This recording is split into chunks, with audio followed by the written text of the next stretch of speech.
If you're a healthcare leader, HIPAA probably feels like this giant, complicated maze, right?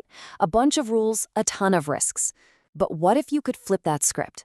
What if that burden could actually become one of your biggest strengths? Well, that's exactly what we're going to dive into today. How to make that shift happen. So let me just ask you this, point blank. Do you think your practice is fully HIPAA compliant? Like 100%? It sounds like a simple yes or no, but you and I both know the answer is usually, well, it's complicated. And here's the thing. Chances are you might be overlooking 5 really critical risks. Even the most careful practices do. So you're going to want to stick around because we're about to lay out exactly what they are. All right, let's get into it. First up, we're talking about HIPAA's common blind spots. You know, the areas where things tend to fall through the cracks. Okay, before we get too deep, let's make sure we're all on the same page. We're talking about protected health information, or PHI. And this part is absolutely critical. PHI isn't just about electronic records. It's the paper files in a cabinet. It's the conversation your nurses have in the hallway. It's literally any health info that can be tied to a person. The scope is just massive. So, keeping that huge scope in mind, let's break down those 5 common slip-ups. Number 1, focusing only on digital stuff and totally forgetting about paper files or spoken PHI. Number 2, vendor oversights. This is a big one. You forget to check on the third parties who have your data. 3, underestimating threats from the inside. Simple human error. Then you've got poor documentation. I mean, if you can't prove you did a risk assessment, it might as well have never happened. And finally, number 5, getting way too focused on fancy tech and ignoring the basic physical and administrative safeguards. It's all about balance. Okay, so why does all this matter so much? Well, let's talk about the consequences.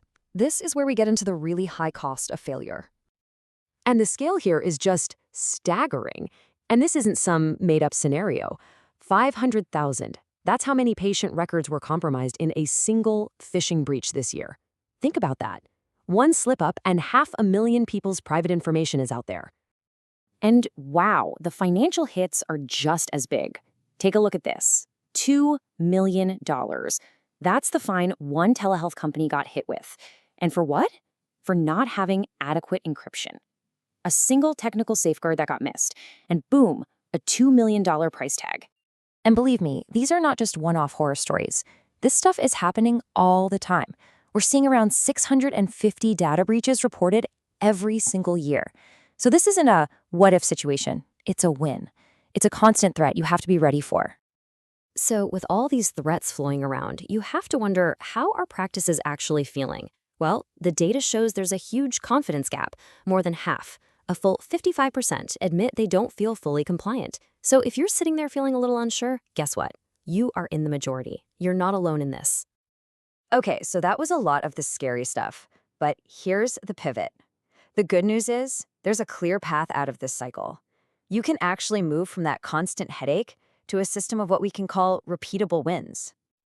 Yeah, I really love this phrase, turn recurring pain into repeatable wins. It just totally reframes the whole problem, doesn't it? It's not about constantly putting out fires. It's about building a solid process, something reliable that makes compliance a predictable and, hey, even a positive thing. And you know what? The framework to get there is actually pretty straightforward. It really just boils down to 4 key steps. 1, you've got to do thorough risk assessments. 2, document everything, and I mean everything. 3, put strong security measures in place, and not just the techie stuff. And number 4, train your people, and not just as a one and done, but regularly all the time. All right, so let's take that framework and make it super practical. We're going to build a toolkit you can start using like today. And the first tool in this kit isn't some expensive software. It's actually a mindset. It's a decision framework to help you figure out where to focus your energy so you're not just spinning your wheels. First question you need to ask your team is this: what are our most sensitive assets? Where's the really critical patient data? Is it in the EHR? Is it in the billing system? Is it on that one doctor's laptop? You've got to identify your crown jewels first. Okay, next up, what are your highest risk areas? Where are you most vulnerable? Maybe it's that third-party vendor you're not so sure about. Or maybe it's that your remote staff hasn't had a training refresh. Could it be as simple as an unlocked server room? You have to be brutally honest about your weak spots. And the last piece of this framework is just being realistic. What resources can you actually allocate to this? We're talking money, but also people's time. Answering this helps you zero in on solutions you can actually pull off, whether that's new tech or just a better training schedule. Okay, let's make this even more concrete. Here is your core compliance checklist. Think of this as your starting 5. First, you've got to do a risk assessment every year. That's non-negotiable. Second, make sure all your vendors have a valid business associate agreement, a BAA. Third, document all your employee training. Fourth, audit your security controls regularly. And fifth, have an incident response plan ready to go, because it's a matter of when, not if. So, we've gone through the risks, we've laid out the framework.